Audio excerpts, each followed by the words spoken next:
क्योंकि हम लोग जब तक रिफॉर्म लेके नहीं आएंगे तो हम लोग परफॉर्मेंस और अरुणाचल को ट्रांसफॉर्म भी हम लोग कर नहीं पाएगा।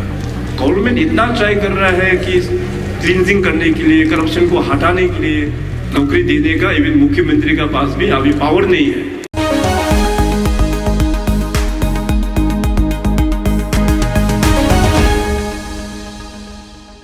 नमस्कार सभी को, आप सबका स्वागत है अरुणाचल टुडे न्यूज़ चैनल में।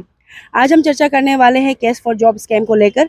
2 मार्च 2021 के असेंबली सेशन में एमएलए निनोंग इरिंग के द्वारा इलीगल अपॉइंटमेंट को लेकर वो मुद्दा रखते हैं, स्पेशली एजुकेशन डिपार्टमेंट में, एलिमेंट्री एजुकेशन डिपार्टमेंट में, जिसको चलते जो कंसर्न मिनिस्टर है उनकी तरफ से कहा जाता है असेंबली में कि ऐसा कुछ नहीं होना चाहिए। अगर ऐसा कुछ है तो इंक्वायरी की जाएगी और अगर कोई दोषी पाया जाता है तो उसके अगेंस्ट सख्त से सख्त कार्रवाई की जाएगी। और साथ ही मैं कोट करना चाहूँगी, सीएम खांडू की तरफ से भी कहा गया था कि अगर ऐसा कुछ करप्शन या फिर इल प्रैक्टिस डिपार्टमेंट में चल रहा है तो वो भी पर्सनली देखेंगे। 2021 से लेकर अभी 2022 पहुंच चुका है, नवंबर महीना चल रहा है।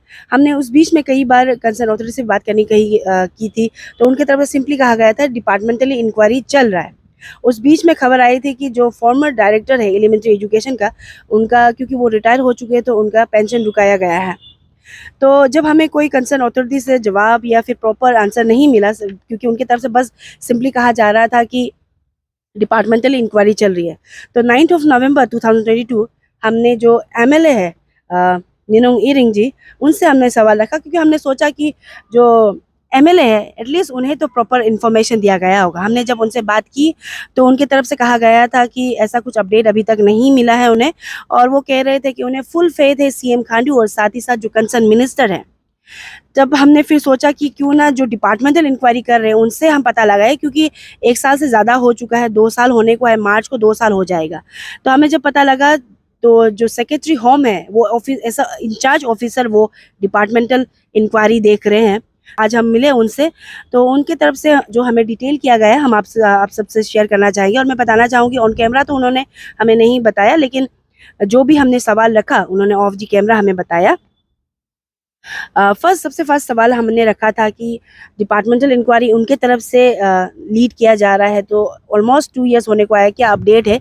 तो उनकी तरफ से कहा गया था कि जैसे उन्हें बताया गया था कि उन्हें ये जो स्पेशली जो cash for job scam illegal appointment को लेकर उन्हें देखना है, तो उनकी तरफ से क्लेरिफिकेशन और कुछ डॉक्यूमेंटेशन एजुकेशन डिपार्टमेंट को उन्होंने मांगा था, तो वहीं से आने में लेट हो गया। तो 10 अक्टूबर 2022 को ही जो इंचार्ज ऑफिसर है इंक्वायरी का उन्हें रिसीव हुआ, और साथ ही साथ जैसे ही रिसीव हुआ उन्होंने फर्स्ट हियरिंग 21 अक्टूबर 2022 को रखा, और सेकेंड हियरिंग हुआ हाल ही में ही 18 नवंबर। और उन्होंने वही कहा कि डिले ऑफ जो डॉक्यूमेंटेशन उन्होंने रिसीव किया उसके बाद ही जैसे ही उन्होंने रिसीव किया जो हियरिंग है डिपार्टमेंटल इंक्वायरी वो उन्होंने इनिशिएट कर दिया, इस तरह का कहना था। और अभी भी जो इंक्वायरी वो प्रोग्रेस में है, वो चल रहा है, इस तरह का कहना था।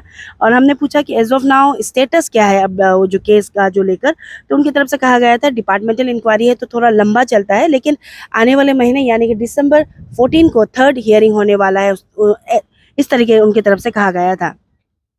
और साथ ही हमने जब स्पेसिफाई करने की कोशिश की कि एग्जैक्टली कौन से इशू को लेकर, स्पेशली सिर्फ जो फॉर्मर डायरेक्टर एलिमेंट्री एजुकेशन को लेकर वो कर रहे हैं, या फिर क्योंकि उस बीच में कई illegal appointments specially elementary education में काफ़ी निकल के आ रहे हैं, पीआरटी टीचर्स को लेकर, एमटीएस को लेकर। तो जो इंचार्ज है उनकी तरफ से कहा गया है कि जो एजुकेशन डिपार्टमेंट है उनकी तरफ से सिर्फ जो फॉर्मर डायरेक्टर है उनके अगेंस्ट में दिया गया है, और for few selective MTS staffs को लेकर। तो अभी उनकी तरफ से वही कहा है कि अभी डिपार्टमेंटल इंक्वायरी चल रही है। और साथ ही हमने कोशिश की थी फॉर्मर एलिमेंट्री डायरेक्टर से बात करने की, तो उनकी तरफ से कोई कमेंट उन्होंने नहीं दिया है। देखना होगा कि प्रोसेस थोड़ा लंबा रहता है, लेकिन वो भी उन्होंने कहा, उनकी तरफ से एश्योरेंस दिया गया है कि उनकी तरफ से फेयर एंड ट्रांसपेरेंट वे में वो ये जो इंक्वायरी वो करेंगे। और जाते जाते हम भी बस ये कहना चाहेंगे कि ये काफ़ी बड़ा मुद्दा है, क्योंकि कहीं ना कहीं इलीगल अपॉइंटमेंट्स और केस फॉर जॉब को लेकर ऑलरेडी स्टेट में काफ़ी इशू चल रहा है, और कई लोग मेहनत करते हैं जॉब को लेकर। तो देखना ये होगा कि डिपार्टमेंट इंक्वायरी कब तक ख़त्म होती है। और साथ ही साथ जो मैंने मेंशन किया, after formation of Arunachal Pradesh staff selection board 2018 के बाद भी कई पीआरटी टीचर्स और एमटीएस पोस्ट को लेकर इशू जो इलीगल अपॉइंट को लेकर कई इश्यूज आ रहे हैं, हमें भी कई लिस्ट मिले हैं और देखना ये होगा स्पेशली जो कंसर्न मिनिस्टर है, कंसर्न अथॉरिटीज़ है और स्पेशली सीएम खांडू की तरफ से जो कहा जा रहा है कि 0 टॉलरेंस अगेंस्ट करप्शन, वो होता है कि नहीं।